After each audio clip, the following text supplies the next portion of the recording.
Well, it's good to be back with you again today from the bishop's desk. And if you were not able to be with us yesterday at the camp meeting on the parking lot, you missed a real treat. The young people made a presentation with the puppets for the children, and then we had a marvelous service, and God blessed us. And there was a lot of praying going on out in the cars, and people asking for prayer. And so we're just excited about what God's doing in this unusual setting and situation.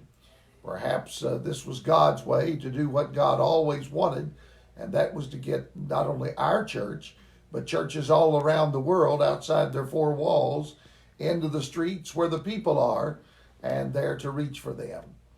Today, let me share with you a portion of Scripture. Is any sick among you? Let him call for the elders of the church.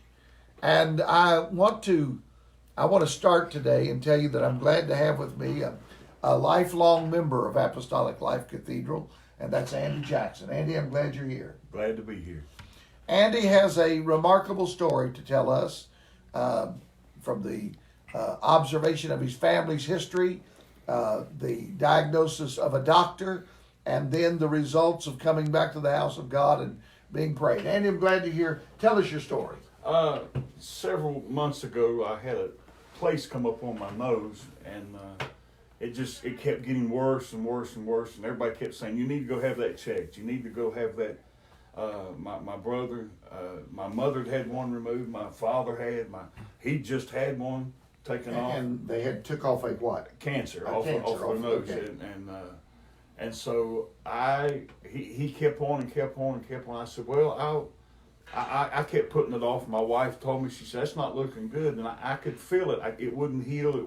It just kept getting worse. And I could feel it burning. And I thought, so you had started teaching on the series on healing and faith.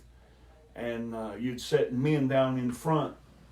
And I came home, and my brother came up. He came down from Kentucky, came up, and he said to me, Bub, you got to promise me that you will go this week and have that checked. And I went with talk with the doctor. We went to a place, and he spoke with me, and he said, you have to get that taken off. You have to get that taken off your face. And he said, you need to make an appointment. And he even spoke with the surgeons, and they said yes. And I said, well, okay. And I put it off still. And when we came to church, and when I got to church, I looked at my brother. My brother said, you got to promise me that you'll have that taken off this week. I said, I promise you, I'll do something about it this week.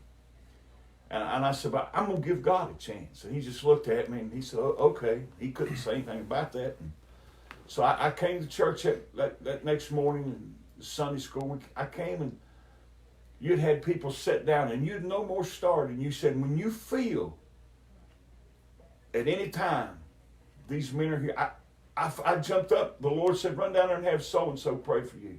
And I did. And I went over there to that man. And I said, the Lord sent me over here for you to pray for my nose. And he started crying. He put his hands on me. And I felt the sincerity of his prayer. And I thought, I got home, and I didn't pay no more attention to it. At the end of the day, I looked at it, and it was gone. The skin was, and when I come back, I told everybody, I said, I just want to show you it's gone. I said, I can't wait to see my brother tomorrow and tell him what God has done. And he came, and I showed him. It was just a marvelous thing of what he had done.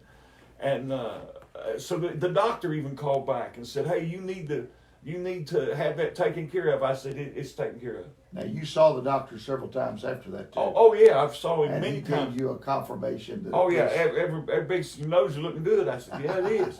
It sure is. And I told you one time, I think the best thing to me about it, and it may not be to a lot of people, but I had testified at the Lord. The enemy sometimes will try to get you to doubt what God has done.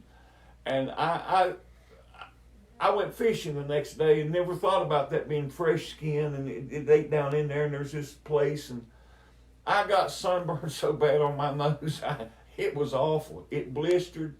I rubbed it. That mess got all, and I said, it was time about ready to go to church. I said, Lord, I can't go to church this way. And people are going to think you didn't heal me. I reached up and touched my nose, and when I did, the sunburn and everything came off in my hand, Brother Harper, and my nose has looked like it ever since. I said, okay. Well, I can see where it ate down in your nose. Oh, it did. But I also see the new flesh that's there and the healing power of God. Well, I wanted to bring Andy in, and I wanted to tell you that because I want you all to understand that we are not imagining what God is doing, and the things that I've had testified to you in this past week and beginning again today, they have been confirmed by physicians. So God bless you.